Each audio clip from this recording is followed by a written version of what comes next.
Bab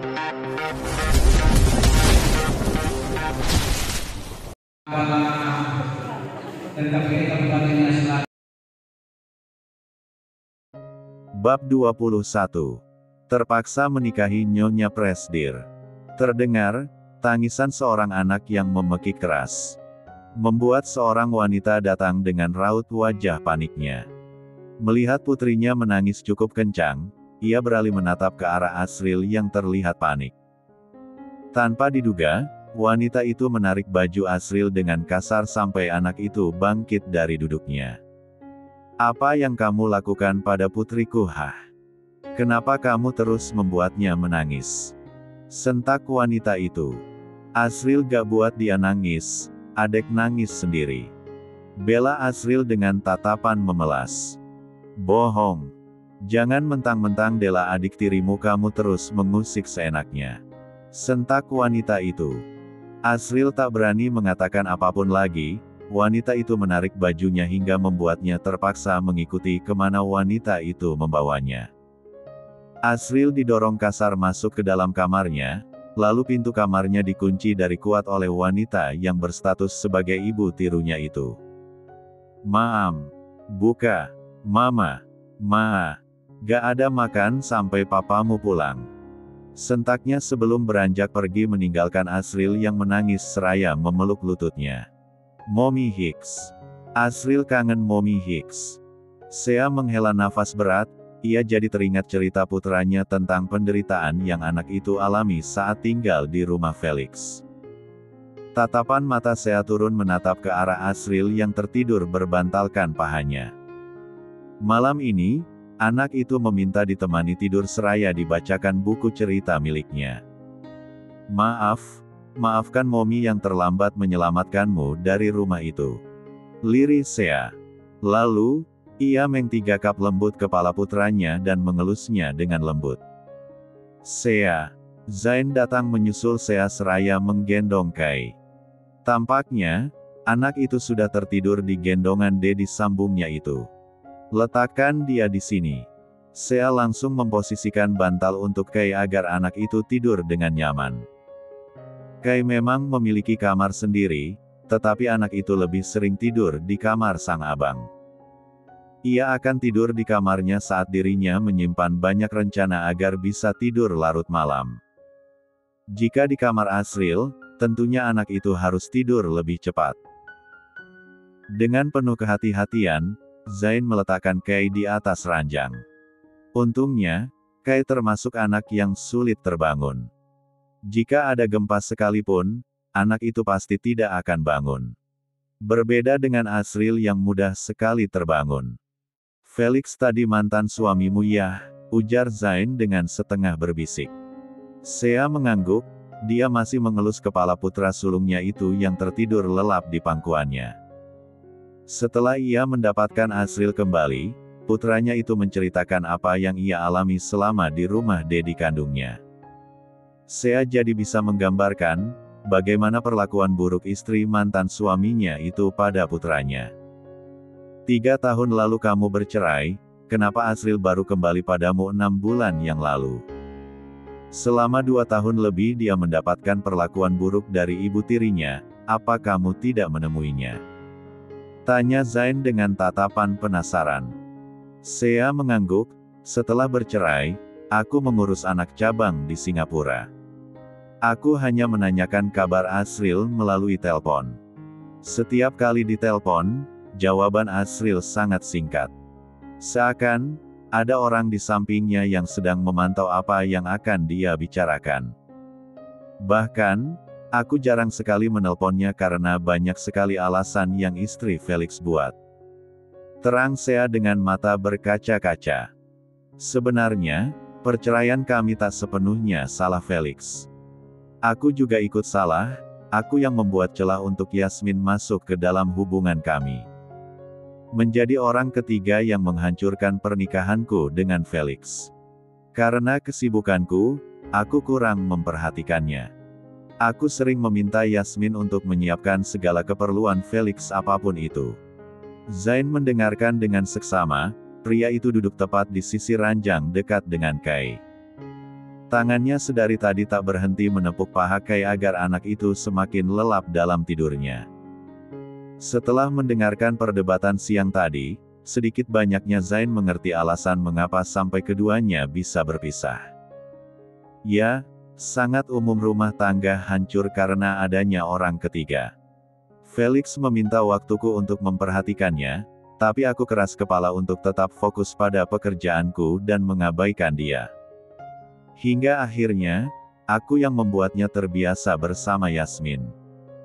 Hingga, terjadilah perselingkuhan itu. Setelah aku melahirkan Kai, aku langsung menuntut cerai darinya. Sea menyeka air matanya yang sempat mengalir, ia kembali sedih saat mengingat rumah tangganya yang kandas.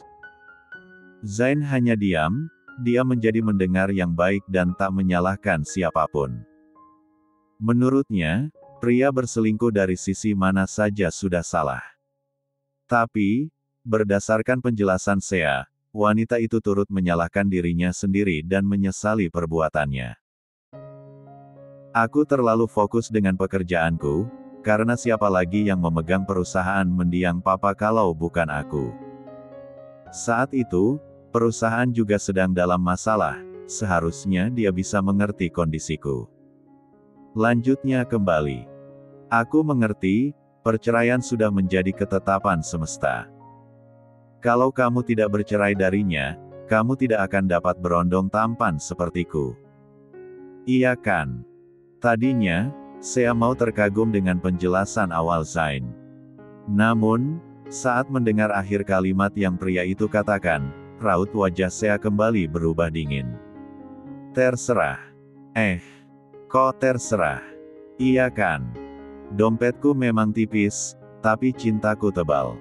Setebal harapan kamu. Terserah. Aku. Momi. Asril beranjak duduk, anak itu terlihat linglung. Bergegas, Sea mengambil bantal dan meminta Asril untuk tidur kembali. Beruntung, Asril langsung terlelap kembali setelah Sea menepuk-nepuk punggungnya. Kamu sih. Omel Sea pada Zain yang merasa bersalah. Sudah, ayo kita ke kamar. Kamu belum mengobati lukaku yang dibuat mantan suamimu itu. Ajak Zain yang mana membuat Sea menatapnya dengan seringai di bibirnya. Ia mendekati Zain dan menaikkan dagu pria itu dengan jari telunjuknya. Hanya wajah saja. Bukankah D4 damu tadi kena pukul juga? Mau aku obati sekalian? Tawar Sea dengan tatapan nakalnya, membuat Zain meneguk kasar ludahnya dengan jantungnya yang berdebar kuat. Brak! Felix membuka pintu rumahnya dengan kasar, pria itu masuk ke dalam rumahnya dengan keadaan yang marah. Pakaiannya yang siang tadi terlihat rapi, kini sangat berantakan. Wajahnya penuh dengan lebam, akibat pukulan dari Zain tadi. Dia tidak tahu, jika Zain dengan mudah membalas pukulannya. Mas, ngapain kamu ke rumah mantan istrimu? Sentak seorang wanita yang mana membuat Felix menghentikan langkahnya. Nela lagi sakit, seharusnya kamu bantu aku rawat dia. Bukan malah ke rumah mantan istrimu itu. Sentak wanita bernama Yasmin itu, ialah istri dari Felix saat ini. Perlahan, Felix berbalik. Ia menatap tajam ke arah wanita di hadapannya saat ini. Kamu ibunya, tugasmu merawatnya. Kalau aku ke rumah mantan istriku, apa yang salah? Aku ingin bertemu kedua putraku. Sentaknya. Di rumah ada kedua putri kita, kenapa harus bertemu dengan kedua putramu itu? Seru Yasmin yang mana membuat emosi Felix menggebu. Sret, tanpa diduga, Felix mencengkram leher Yasmin dengan kuat. Tatapan matanya terlihat marah, ia tak peduli jika saat ini Yasmin tak bisa bernafas. Pembantu rumah mereka tak berani menegur Felix, mereka hanya diam di sudut ruangan dengan tatapan khawatir. Berani kamu memerintahku? Sudah baik aku tidak menceraikanmu. Kamu hanya bisa memberikanku anak perempuan, sedangkan dia memberikanku anak laki-laki. Gara-gara kamu, aku kehilangan kedua putraku. Felix mendorong leher Yasmin hingga membuat wanita itu jatuh terduduk dengan nafas memburu. "Mas, aku bisa melahirkan anak laki-laki untukmu," seru Yasmin. Felix berjongkok, dia mencengkram kuat dagu Yasmin seraya menatap tajam padanya. "Coba saja, jika yang ketiga ini perempuan lagi. Siap-siap saja kamu kuceraikan." Pria itu menepis kuat dagu sang istri hingga membuat wajah wanita itu tertoleh ke samping. Felix beranjak berdiri, dia berlalu pergi meninggalkan Yasmin yang mengepalkan tangannya dengan sorot mata tajam ke depan. "Sia, awas kamu." Bab 22. Sea sedang sibuk di kantornya, ia tengah berkutat dengan banyaknya tumpukan laporan dari para karyawannya. Wanita itu memijat pelipisnya karena merasakan pusing, tatapannya juga tak lepas dari laptop miliknya. La baru mengalihkannya pandangannya saat melihat asistennya masuk membawa sebuah map di tangannya. "Apa kamu sudah menemukan kampus yang bagus?" tanya Sea pada asistennya itu. "Sudah Bu, jaraknya dekat dari kantor. Saya sudah menghubungi pihak kampus, dan meminta calon peserta untuk datang," tetang asistennya itu. "Tapi Bu Bos, ngomong-ngomong, Bu Bos nyari kampus untuk siapa?" tanya asisten itu dengan tatapan heran. "Untuk suamiku," jawab Sea yang mana membuat pria yang berjabat sebagai asisten di kantor Sea itu membulatkan matanya. Suami. Tapi umur suaminya kok jauh lebih muda ya? Pantas saja sampai sekarang aku jomblo, karena berondong lagi terdepan," batin asisten Sea dengan raut wajah piasnya. "Piar, lepaskan. Saya ingin bertemu dengan CEO kalian." Sea dan asistennya saling pandang, mereka terkejut dengan keributan yang ada di luar ruangan. Brak! Sea tersentak kaget saat tiba-tiba saja pintu ruangannya terbuka keras. Tadinya dia ingin marah. Namun, melihat siapa yang datang membuat Sea syok. Ia segera beranjak berdiri dan menatap penuh kehati-hatian pada wanita yang menatap nyalang padanya itu. "Ngapain kamu kesini?" tanya Sea dengan tatapan tajam. "Kenapa kamu gatel sekali dengan suami orang? Hah? Kamu yang suruh Mas Felix datang menemuimu kan?" Sentaknya yang tak lain dan tak bukan adalah Yasmin. Sea terdiam, dia mengamati Yasmin yang memakai pakaian yang terkesan heboh menurutnya. Penampilan istri mantan suaminya itu membuat Sea ingin tertawa saja rasanya. Dulu, Yasmin pembantunya, sekarang, statusnya memang sudah naik menjadi istri seorang CEO. Tapi, penampilannya terbilang sangat berlebihan saat ini. "Aku gatel. Apa kau sedang membicarakan dirimu sendiri?"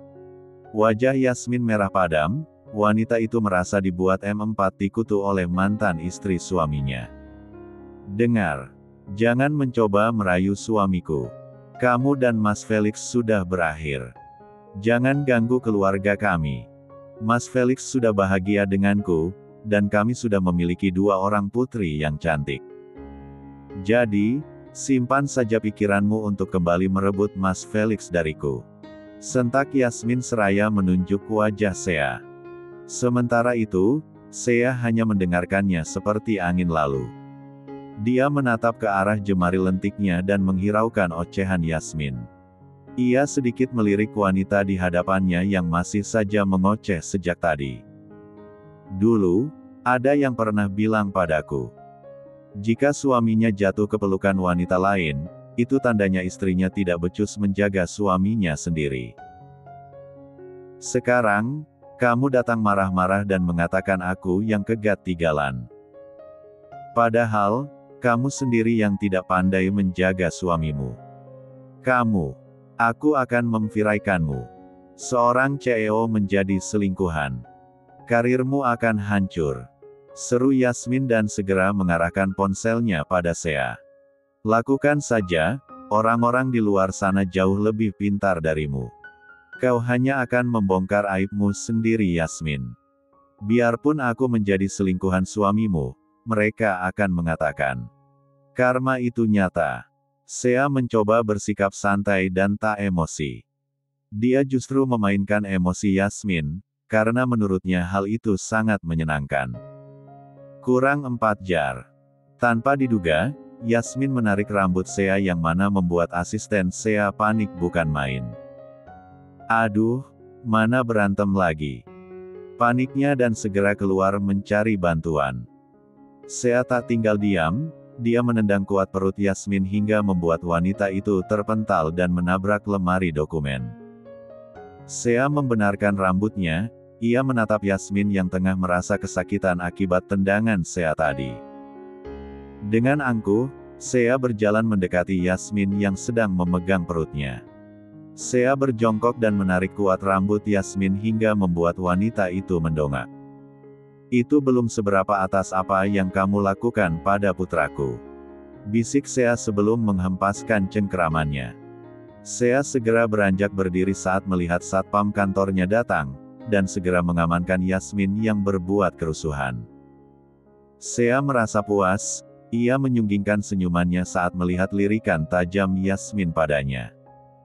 Bu bos, kalau dia lapor polisi gimana? Tanya asisten Sea dengan tatapan khawatir. Dia tidak punya bukti kalau aku yang memukulnya.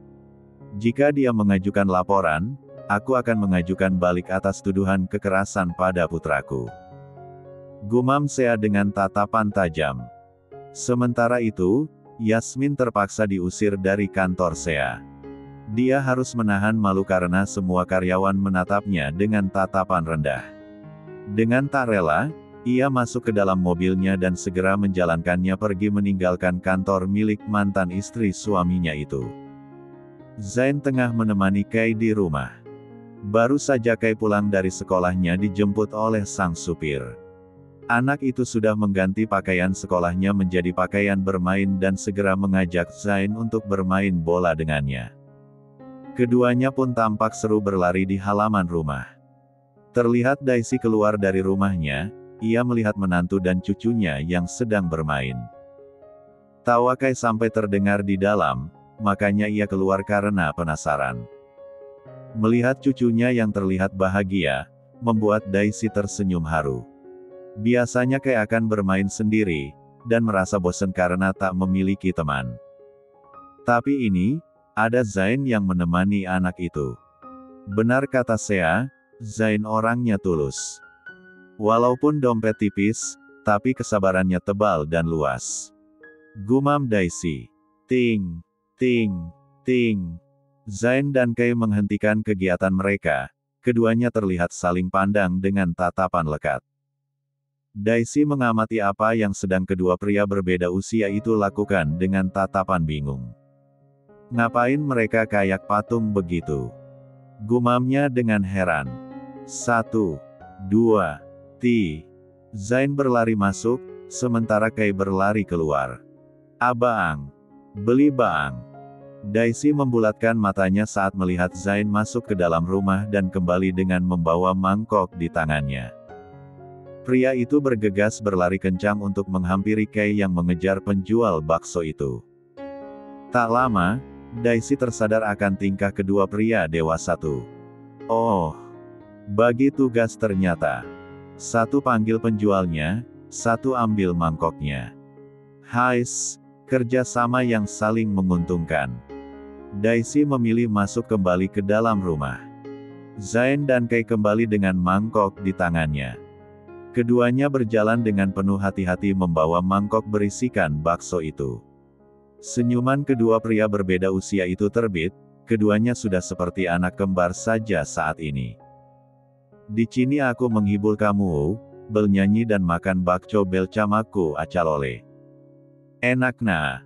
Celotehan Kai dan menghentikan langkahnya setibanya di teras. Zain turut mengikuti Kai duduk di teras, keduanya menikmati bakso mereka seraya menikmati angin sore. Para bodyguard yang berjaga pun saling pandang, mereka heran dengan dua majikannya itu. Enak nah. Seru Kai dengan mulutnya yang terisi penuh dengan bakso. Tak lama, bakso Kai habis. Tatapannya pun kini beralih pada mangkok Zain yang masih tersimpan banyak bakso. Melihat Zain yang sibuk memainkan ponselnya, diam-diam Kai menarik mangkok milik pria itu mendekat ke arahnya. "Cepeltina dedi nda cuka bakco." "Nda apa, Kai bika makan cemuanya," ujar Kai dalam hatinya. "Kai, Momi bilang kalau malam ini." "Kai, bakso dedi," pekik Zain saat melihat Kai mengambil mangkoknya. Takut Zain mengambilnya, Kai segera memeluk mangkok itu dan membawanya masuk ke dalam rumah. Zain tak terima, ia segera mengejarnya. Jadilah kedua pria berbeda usia itu saling mengejar hanya demi satu bakso yang tersisa di dalam mangkok itu. "Ah, ini punya Kai. Enak aja. Balikin." Kai menghentikan langkahnya tatkala melihat bakso terakhir di mangkoknya itu jatuh menggelinding. Dengan cepat, Kai meraihnya. "Kai, jangan dimakan. Kotor," seru Zain dengan khawatir. "Belum ada gajah telbangna," kata Oma, "nda papa dimakan.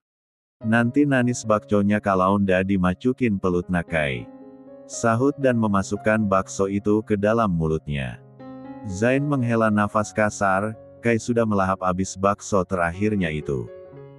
Bab 23. Hari ini, Zain mulai masuk kuliah. Sea membelikan beberapa pakaian kasual dan juga sepatu yang akan suaminya kecilnya itu kenakan. Zain benar-benar diurus baik oleh istrinya itu saat ini. Ia seakan menjadi anak yang sedang dimanja oleh ibunya. Apapun kebutuhan Zain, Sea langsung memberikannya. Zain terkadang malu, tetapi ia hanya bisa menuruti Sea.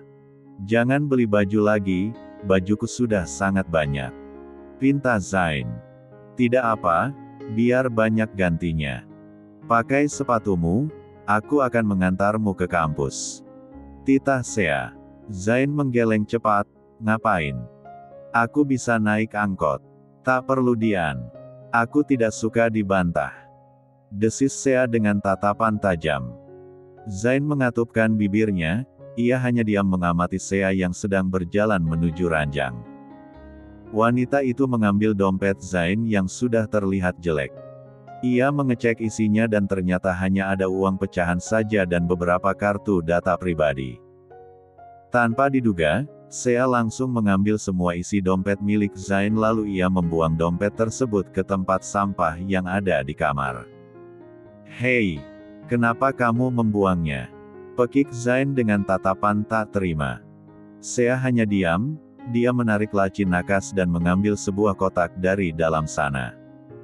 Zain langsung menghampiri Sea, dia penasaran dengan apa yang wanita itu lakukan. Sea membuka kotak tersebut, terlihatlah sebuah dompet kulit. Wanita itu memasukkan isi dompet Zain sebelumnya ke dalam dompet baru itu. "Apa uangmu sudah habis?" tanya Sea seraya menatap wajah suami kecilnya itu. "Belumlah. Uang darimu masih sangat banyak, di sini aku hanya numpang tinggal saja," cicit Zain dengan bibir yang cemberut. Sea memasukkan dompet itu ke dalam kantong depan celana Zain. Hal itu membuat pria muda tersebut membulatkan matanya. "Sea," pekik Zain. "Kenapa? Takut tersenggol?" Zain mengempat ngata percaya, bagaimana bisa wanita itu begitu santai. Padahal, ia sudah panik. Sea menyunggingkan senyumnya, dia meraih ponselnya dan memainkannya. Zain langsung meraih tasnya dengan perasaan yang kesal. Ayolah, ia masih terlalu polos. Tentunya, merasa khawatir dan takut dengan tingkah istrinya itu yang tiba-tiba. "Ayo ku antar," titah Sea. "Sea, biar aku berangkat sendiri. Aku tidak enak padamu, benar. Aku sungguh merasa tidak enak," ujar Zain dengan tatapan memelas. Sea menghela nafas pelan, "Baiklah, besok aku akan membelikanmu motor," sahutnya sebelum beranjak pergi meninggalkan Zain yang terkejut akan jawaban wanita itu. "Sea, bukan begitu maksudku," teriakan Zain dihiraukan oleh Sea. "Astaga, Aku harus apa ini? Lirih pria tampan itu dengan frustasi. Sea mengantar Kai lebih dulu, karena jarak sekolah Kai lebih dekat dibandingkan kampus Zain. Setelah sampai, Kai langsung memeluk sang momi dan memberinya sebuah K3 kupan. Hal itu, ia lakukan juga pada Zain. Bahkan, ia terlihat lebih manis pada Dedi sambungnya itu. Dedi sekolah yang beneliah, jangan nakal cama temennya. Dengelin kata Bu Gulu, kalau ada temen nakal jangan dinanis. Ambil batu, telus lali panggil Bu Gulu. Begitu kata Oma, halus dengelin kata Oma. Celotehan Kai membuat Zain tertawa. Baiklah, cepat sana masuk. Titah Zain. Setelah Kai masuk ke dalam sekolahnya, Sea melajukan mobilnya kembali. Ia akan mengantar Zain lebih dulu sebelum mengantar Asril. Karena, sekolah Asril lah yang paling jauh. Makanya, Sea tak bisa selalu mengantar jemput putranya itu. Sea, aku merasa tidak ada gunanya jadi suami. Cicit Zain yang mampu didengar oleh Sea. Kamu hanya butuh proses, dan aku akan menemani prosesmu. Belajarlah dengan giat, kalau kamu sukses aku orang pertama yang bangga dengan keberhasilanmu. Balas Sea. Tapi tetap saja, aku merasa tidak enak, protes Zain. Sea menghela nafas pelan, dia tak lagi mengatakan hal apapun. Setibanya di kampus Zain, Sea menghentikan mobilnya. Wanita itu beralih menatap Zain yang sibuk melepas sabuk pengaman dan juga membuka tasnya. Seolah, pria itu tengah mencari sesuatu di dalam tasnya tersebut. Oh iya, ini. Uang 2 juta hasil aku nyanyi saat itu. Anggap saja, ini nafkah dariku sebagai seorang suami. Yah, aku tahu pernikahan kita tidak seperti orang lain, tapi aku tetap ingin memenuhi tanggung jawabku sebagai seorang suami dan ayah. Ujar Zain seraya menyerahkan uang itu pada Sea. Awalnya, Sea akan menolak. Namun, wanita itu berubah pikiran. La mengambil uang Zain dan menatap pria itu dengan senyuman tipis. Terima kasih. Sea menghargai bentuk usaha dan tanggung jawab Zain. Jadi, ia tak menolaknya. Zain tersenyum, ia menatap Sea dengan tatapan lekat. Dengan bingung, Sea bertanya padanya, ada apa lagi? Apa ada yang tertinggal? Tanya Sea dengan heran. Zain tak menjawab, ia justru meraih kepala Sea dan meng-3 lembut keningnya. Sontak, Sea membulatkan matanya. Tubuhnya mendadak kaku untuk digerakkan, jantungnya berdegup sangat kencang saat ini. Hati-hati menyetirnya, aku akan pulang sendiri. Tidak perlu menjemputku. Zain bergegas keluar dengan pipinya yang terlihat merona. Pria itu sungguh malu dengan apa yang ia perbuat. Namun, ia tak menyesalinya. Momi. Raut wajah Asril tampak syok, ia tadi melihat adegan manis di depannya dengan tatapan terkejut. Sea belum membuka suaranya, ia memegang keningnya yang baru saja di-3 oleh Zain. Sekilas, ia tersenyum tipis. Tatapan matanya beralih menatap Zain yang perlahan menjauh masuk ke dalam gedung kampus. Sudah mulai ada kemajuan. Batin Sea dengan bibirnya yang menyunggingkan senyuman tipis. Ada di planet mana aku ini? Gumam Asril yang masih memasang raut wajah syoknya. Jam kuliah Zain telah selesai, pria itu bersiap akan pulang. Mungkin, ia akan pulang dengan menggunakan angkot. Selain lebih hemat, ia juga sudah terbiasa menggunakannya. Ia juga menyampaikan pada Sea, jika dirinya akan pulang sendiri. Pria itu pun berjalan ke tepi jalan dan menunggu angkot di sana. Namun, saat asik menunggu, tiba-tiba, ia melihat seorang perempuan yang berjalan ke tengah jalan seraya fokus pada ponselnya. Zain melihat, ada sebuah truk yang melaju ke arah perempuan itu. Tanpa pikir panjang, ia segera bergerak dan menarik perempuan itu ke pinggir jalan. Yang bener dong mbak. Jangan rugiin orang sekitar. Sentak Zain pada perempuan yang telah ia tolong. Maaf, saya tidak fokus. Ujar perempuan itu dengan gugup. Zain berdecak kesal, dia membenarkan tas punggungnya. Melihat ada angkot yang lewat, Zain segera menghentikannya dan menaikinya. Perempuan itu akan memanggilnya, tetapi angkot yang ditumpangi Zain keburu pergi. Jenna, apa yang kamu lakukan di sini? Papa mencarimu, dari mana saja kamu? Seru seorang pria parubaya dengan tatapan khawatir. Perempuan bernama Jenna itu menoleh ke arah sang papa, tangannya menunjuk ke arah angkot yang membawa Zain pergi. Tadi aku hampir saja ketabrak, pria tadi menolongku. Terang Jenna. Pria parubaya itu mengerutkan keningnya dalam, pria siapa? Herannya. Aku tidak tahu, tapi wajahnya tidak asing. Lirih gadis itu dengan keningnya yang mengerut dalam. Pria parubaya itu memandang ke arah angkot yang sudah menghilang dari pandangannya. Ia menghela nafas pelan dan menatap kembali putrinya seraya mengelus kepalanya dengan lembut. Ya sudah, lain kali kalau bertemu lagi, ucapkan terima kasih. Ayo, dokter sudah menunggu kita. Jenna masih berharap dapat bertemu dengan Zain dan mengucapkan terima kasih. Tadi ia tak sempat mengucapkan terima kasih pada pria itu. Semoga saja bisa bertemu lagi, aku merasa tidak enak padanya. Batinnya.